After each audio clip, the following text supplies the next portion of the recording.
నమస్తే, welcome to our channel. నేను సిరి. బండ్ల గణేష్ కొడుకు తన ఇంటిని ఆక్రమించుకున్నాడు అని చెప్పేసి నౌహీరా షేక్ అయితే పోలీసులకి కంప్లైంట్ ఇవ్వడం జరిగింది. అయితే ఈ కేసు వల్ల తన గతంలో ఉన్న తన కేసులు ఏవేవైతే ఉన్నాయో అవన్నీ మళ్ళీ వెలుగులోకి వచ్చాయి. అయితే ఈ అంశాన్ని మనకి వివరించడానికి మనతో పాటు ఉన్నారు ప్రముఖ సినీ క్రిటిక్ దాసరి విజ్ఞాన్ గారు. నమస్కారం అండి. నమస్తే. నౌహీరా షేక్ ఈమె అంటే గతంలో కూడా ఈమె పైన కేసులు ఉన్నాయని చెప్పేసి మనకు వార్తలు వస్తున్నాయి. అంటే ఇప్పుడు మళ్ళీ ఎందుకు ఈమె వెలుగులోకి వచ్చిందంటే మన బండ్ల గణేష్ గారి కొడుకు వాళ్ళ ఇంటిని ఆక్రమిస్తున్నాడని చెప్పేసి కేసు ఫైల్ చేయడం అనేది జరిగింది.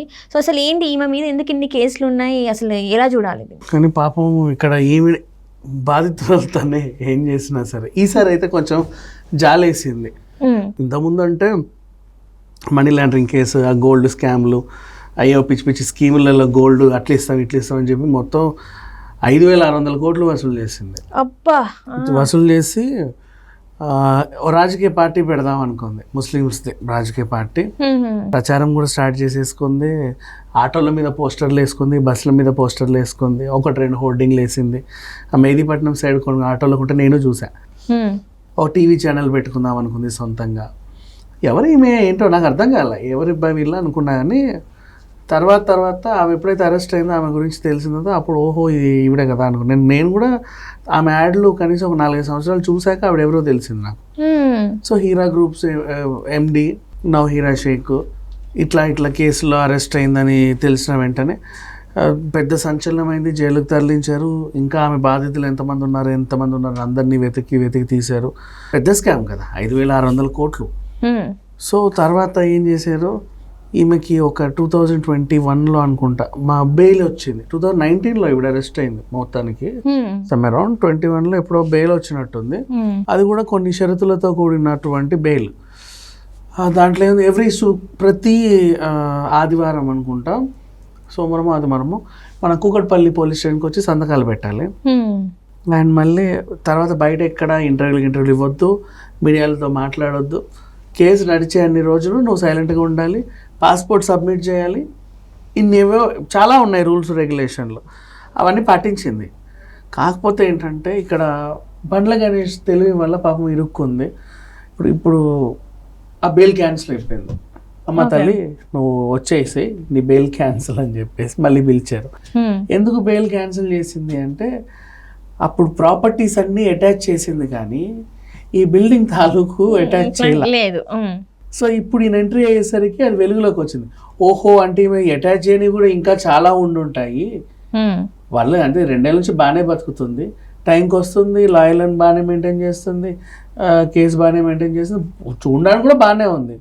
కోర్టు కూడా కార్లో వస్తుంది, కార్లో వెళ్తుంది, పోలీస్ స్టేషన్ కూడా కార్లో వస్తుంది, కార్లో వెళ్తుంది, రిచ్గానే ఉంది, మామూలుగా అయితే ఏం లేదు. అంటే ఇంకా అంటే ఉన్న ఆస్తులన్నీ మేము జప్తు చేసిన తర్వాత అయినా సరే ఇంకా ఇలా ఉంటుందంటే ఇంకెన్ని ఆస్తులు ఉన్నాయో ఈమె దగ్గర, ఇంకోసారి విచారిద్దాం ఏమని అని చెప్పేసి అది క్యాన్సిల్ చేశారు. మరి పాపం ఈమె మీద ఎందుకు లైమ్ లైట్లోకి వచ్చి ఇది నాదే ఎందుకు చెప్పుకుందాం అంటే, ఎంత కాదనుకున్నా మంది ఇంకొకటి కొట్టేస్తుండు అంటే మన కళ్ళ ముందే అది కట్టలు తెంచుకుంటుంది. అది మనకు నష్టం అని తెలిసినా ఇంకేం చేయలేం. కొన్నిసార్లు అవుతాయి అట్లాంటివి. ఇప్పుడు బండ్ల గణేష్కి అది ఏదో ఇచ్చేసరికి అయినప్పుడు ఇచ్చిన ఆఫర్ ఏంటి, నీకు ఎట్లా లిటిగేషన్లు ఉన్నాయి, ఇది అటాచ్ చేసింది అనుకో మొత్తం బిల్డింగ్ పోతుంది, ఓకేనా, అదే నాతో ఒప్పందం కుదుర్చుకో, నేనేదో చేస్తా దమ్మి అప్పుడు అది నాదే, ఎప్పటి నుంచో ఇది నాదే అన్నట్టు నాకు ఉంటుంది. నువ్వు ఎప్పుడో అమ్మిన ఉంటావు, ఓకేనా, నాదే, ఇది నా పేరు మీద ఉంటుంది, అన్నీ నావే. సో నేను ఎంతో కొంత ఇస్తా, బాగుపడతావు చెప్తా. అప్పుడు కొంచెం తలూపింది. అప్పటికి ఆమె కూడా కొంచెం డౌట్ ఉంది. అమ్మో ఈయన అంటే అన్ని 5,600 కోట్ల మోసాలు చేసిన ఆమె ఈయనకి ఎందుకు లొంగుతుంది, ఈయన మోసగాడేలే, చాలా అబద్ధాలు చెప్పి ఏవేవో చేసి ఇన్ని చేసాడు. సో ఇద్దరు అదే టైప్ క్రిమినల్ టైప్ మెంటాలిటీ ఉన్న మైండ్ సెట్లే. సో నమ్మలేదు ఆమె కూడా పాపం, కానీ నమ్మింది. నమ్మకం లేక నమ్మడం అంటే ఆ టైంలో చిల్లర అవసరం, ఓకేనా, ఈడు ఇస్తా అంటున్నాడు, ఈడంత పిల్లబచ్చగాడు నా ముందు చూసుకుందాం లేవిని అనుకుంది. అయినా రియల్ ఎస్టేట్లో నేను కింగ్ని, ఈమెంత పిల్లబచ్చా నా ముందు చూసుకుందామని ఆయన అనుకున్నాడు. ఈ తెలివితేటల్లో ఆ బిల్డింగ్కి నీట్గా సెట్ చేసుకున్నాడు బండ్ల గణేష్. ఇక ఆమె కళ్ళ ముందే ఇంత జరుగుతుంటే ఇక ఎందుకో డౌట్ వచ్చేసింది ఆమెకి. డౌట్ అని ఇక తెలిసిపోయిన తర్వాత ఇక ఊరుకోరు కదా. వచ్చి గొడవ చేసింది, రచ్చ చేసింది, ఇది అది నాది అని చెప్పి పాపం కింద మీద పడి, అది చిన్న ప్రాపర్టీ ఈమెతో ఉన్న దాంట్లో పోల్చుకుంటే, సంపాదించిన దాంట్లో పోల్చుకుంటే చిన్నదే అది ఆమెకి. అది కానీ ఎంత చిన్నదైనా ఏదో ఒక టైంకి ఏదో రకంగా ఉపయోగపడుతుంది. అది నాది ఎంత కాదనుకున్నా, నేను మోసం చేశానా గీసం చేశానా నీకు అనవసరం, నాది, నేను సంపాదించుకున్నా, ఇష్టపడి కట్టుకున్నా ల్యాండ్. అక్కడ ఎవరికి ఉండదు, అక్కడ అందరు పెద్ద పెద్ద ప్రముఖులకు ఉన్నాయి హౌజులు, నాకు కూడా ఒక స్థలం అక్కడ ఉంది, దాన్ని అంత ఈజీగా ఎందుకు వదులుకోవాలి, ఏదో అనిపించింది, బయటికి వచ్చింది. ఇప్పుడు అవి చూసిన తర్వాత అమ్మో ఈమె ఇంకా వెలుగులోనే ఉంది. ఒకటి, నువ్వు మీడియాకి ఎక్కొద్దు అని మేము చెప్పావు, నీకు ఏ ప్రాబ్లమో నీ ప్రాబ్లం నీది, మాకు అనవసరం, మీడియాకి ఎక్కావు ఏదో రకంగా. పైగా అప్పుడేమో నిన్ను అడిగితే నాకేమీ లేవండి అని చెప్పి ఇప్పుడేమో ఇదేదో నాదంటున్నావు. ఎన్నున్నాయి నీకు ఇట్లా, అమ్మ తల్లి నువ్వు రా, నీ బెయిల్ క్యాన్సిల్. బండ్ల గణేష్తో పెట్టుకుంది, ఈయన జైలుకి వెళ్తుంది. పాప ఆయన బాగానే ఉన్నాడు, మళ్ళీ ఆల్రెడీ చెక్ బౌన్స్ కేసులో మొన్న ఇరుక్కున్నాడు, బయటకు వచ్చి బాగానే తిరుగుతున్నాడు. అది 1 year శిక్ష అన్నారు కదా, బెయిల్ ఎలా వచ్చిందో తెలియట్లా నాకు. సరే పోనీ బాగానే తిరుగుతున్నాడు, మళ్ళీ ఈమెతో గొడవ పెట్టుకున్నాడు, మళ్ళీ ఇదోటి. ఇప్పుడు ఫ్రెష్గా రోజాతో గొడవ పెట్టుకున్నాడు, బయటకు వచ్చి రోజాని డైమండ్ రాణి అనేదో అన్నాడు. సరే ఈయనకి ఎప్పుడు వివాదాలు అలవాటే.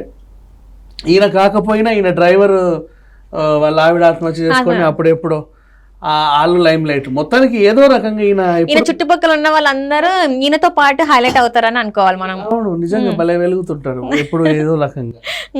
మొత్తానికి అయితే ఇది జరిగింది నవహీరా షేక్. ఇప్పుడు మళ్ళీ తిరిగి జైలుకి వెళ్ళాల్సిన పరిస్థితి. మరి ఆమె కూడా ఎవరైనా లాయర్ని పెట్టుకొని ఏమైనా మెయింటైన్ చేసుకుంటుంది, ఇక్కడ బయట ఉంది కాబట్టి. లేదా